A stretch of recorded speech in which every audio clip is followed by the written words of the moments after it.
এত সোজা রেসিপি আবার হয় নাকি? না মশলা কষানোর ঝামেলা, না আলু ফ্রাই করার ঝামেলা। হয়, হয়। একবার এই রান্নাটা দেখে নাও তাহলেই বুঝতে পারবে।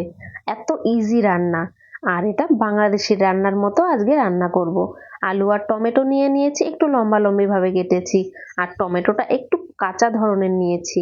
খুব বেশি পাকা নেইনি। আর এখানে কড়াই বসিয়ে দিয়েছি আর দিয়ে দিলাম পরিমাণ মতো জল। জলটা একটু বেশি দিলাম কারণ কি একটু ঝোল হবে বেশি। তারপরে এখানে দিয়ে দিলাম সামান্য হলুদ গুঁড়ো, সামান্য কাশ্মীরি লঙ্কার গুঁড়ো আর স্বাদ মতো নুন। আর দিয়ে দিলাম এখানে 3টে কাঁচা লঙ্কা চেরা। একটু জলটা গরম হতে দেব। তারপর এখানে দিয়ে দিলাম 2টো তেজপাতা। জলটা গরম হয়ে গেছে, এবারে কেটে রাখা আলুগুলো দিয়ে দিলাম।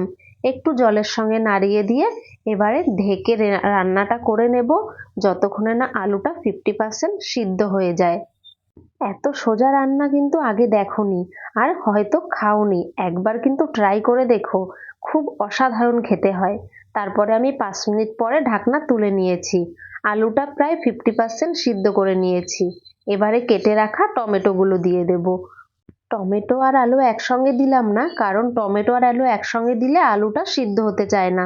টমেটো দিয়ে দিয়েছি, এবারে দিয়ে দিলাম সামান্য সর্ষের তেল, কাঁচা সর্ষের তেল। এবার একটু নাড়িয়ে ঢেকে রাখবো আরো 5 মিনিট, টমেটোটা যাতে সিদ্ধ হয়ে যায়। আর এই রান্নাটা কিন্তু অবশ্যই করো, এখন তো বাজারে টমেটো খুবই সস্তা।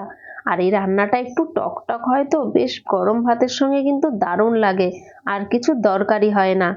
আর এদিকে একটা কড়াই বসিয়ে দিয়েছি, তাতে দিয়ে দিলাম সামান্য সর্ষের তেল। আর দিয়ে দিলাম এখানে সামান্য গোটা জিরে আর সামান্য গোটা সর্ষে আর 2টো শুকনো লঙ্কা। একটু সর্ষেটা হাতা দিয়ে ভেঙে দেব। সর্ষেটা ভেঙে দিলে সর্ষের গন্ধটা খুব ভালো বেরোয়। তারপর এখানে সামান্য আদা বাটা দিয়ে দিলাম। এই সময় গ্যাসটা একদম কমিয়ে রেখে আদাটা একটু ফ্রাই করে নেব। তারপরে এখানে দিয়ে দিলাম সামান্য জিরে গুঁড়ো। জিরেটাও একটু ফ্রাই করে নেব। ফ্রাই করা হয়ে গেছে, রেডি হয়ে গেছে মশলা। তারপরে আমি এখানে মশলাটা দিয়ে দিলাম। এবারে ভালো করে মশলাটা আলুর সঙ্গে আর টমেটোর সঙ্গে মিশিয়ে নেব। মিশিয়ে আরো 2 মিনিট আমি রান্না করে নেব। আর দিয়ে দিলাম সামান্য চিনি। এবারে চিনিটা ভালো করে মিশিয়ে নেব। ভাবছো তো এত ঝোল? এত ঝোল কিন্তু থাকবে না। আমি 2-3টে আলু হাতা দিয়ে ভালো করে ভেঙে দেব, তাতে ঝোলটা ঘন হয়ে যাবে। আর এই আলু টমেটোর ঝোলটা খেতেই বেশি ভালো লাগে। তারপরে এখানে তেজপাতাগুলো ফেলে দিলাম, দিয়ে দিলাম উপর থেকে ধনেপাতা কুচি। এবারে ভালো করে মিশিয়ে নিলেই রেডি হয়ে যাবে। এবারে গ্যাসটা অফ করে দিয়ে নামিয়ে নেব। রেডি হয়ে গেছে আলু টমেটোর দুর্দান্ত একটা রেসিপি। আর এই যে ঝোলটা দেখছো একটু ঠান্ডা হয়ে গেলে কিন্তু আরো গাঢ় হয়ে যাবে। এই রেসিপিটা কিন্তু অবশ্যই বাড়িতে বানিয়ে দেখো।